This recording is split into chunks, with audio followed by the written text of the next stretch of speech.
Hi అందరికీ ఈరోజు శ్రావణ శుక్రవారము నాగపంచమి శుభాకాంక్షలండి. మేమైతే ఈ విధంగా జరుపుకున్నామండి. ఈరోజు నాగపంచమి చాలా విశిష్టమైన రోజండి. ఎందుకంటే రాహు వల్ల, కాలసర్ప దోషం వల్ల, కేతు వల్ల మన జీవితాలలో గ్రోత్ అనేది ఉండదు. విద్య, ఉద్యోగం, వివాహం ఇట్లాంటి ఎన్నో సమస్యలు వస్తుంటాయండి. తెలియకుండా ఇంకా ఎన్నో సమస్యలు వస్తుంటాయి. అలాగే మన హెల్త్ పరమైన సమస్యలు ఇవన్నీ కాలసర్ప దోషం వల్లనే అండి. మనకు గ్రోత్ అనేది ఉండదు. మనకు అనేక సమస్యలు అనేవి తలెత్తుతూ ఉంటాయి. అందుకనే ఈరోజు శివాలయంలో కానీ, సుబ్రహ్మణ్య స్వామి నాగపడిగలు శిలలు జంట నాగుల దగ్గర అండి, జంట నాగులకైనా పూజ చేసి దీపం నైవేద్యం, పిండి దీపాలు, నెయ్యితో, ఆవు నెయ్యితో దీపాలు వెలిగించి నైవేద్యంగా ప్రసాదం పెట్టి ఆయనకి పూజ చేస్తే ఎటువంటి సమస్యలున్నా తీరిపోతాయండి ఈరోజు. అలా కాని వారు కనీసం ఇంట్లో అయినా ఫ్రెష్ అప్ అయ్యి దేవుడికి ఒక 12 నామాలు ఉన్నాయండి. 12 నామాలు అవి చెప్తాను, అవి బాగా వినండి. మీరు నేను చెప్పే వాయిస్ని కూడా అప్పుడు ఒక బుక్లో రాసుకోండి ఆ 12 నామాలను. ఫస్ట్ది అనంత,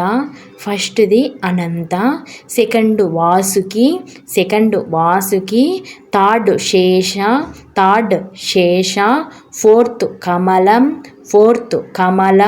fifth Kambala, sixth Karkotaka, seventh Ashvatara, eighth Dhritarashtra, ninth శంఖపాల్,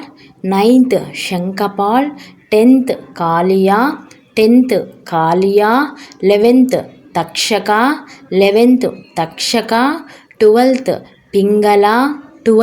Pingala. ఈ 12 నామాలను 9 సార్లైనా లేదా 21 సార్లైనా అండి, మీకు ఎంత వీలుంటే అన్ని టైమ్స్ ఈరోజు జపించండి. ఎటువంటి సమస్యలైనా తీరిపోతాయి. అలాగే మార్నింగ్ అయితే ఎలాగో కంప్లీట్ అయిపోయిందండి. ఈవినింగ్ అయినా ఈ పరిహారం అనేది చేయండి. చాలా మంచిగా జరుగుతుంది. అనేక సమస్యలన్నీ తీరిపోతాయి మీకైతే ఈ రోజుతో.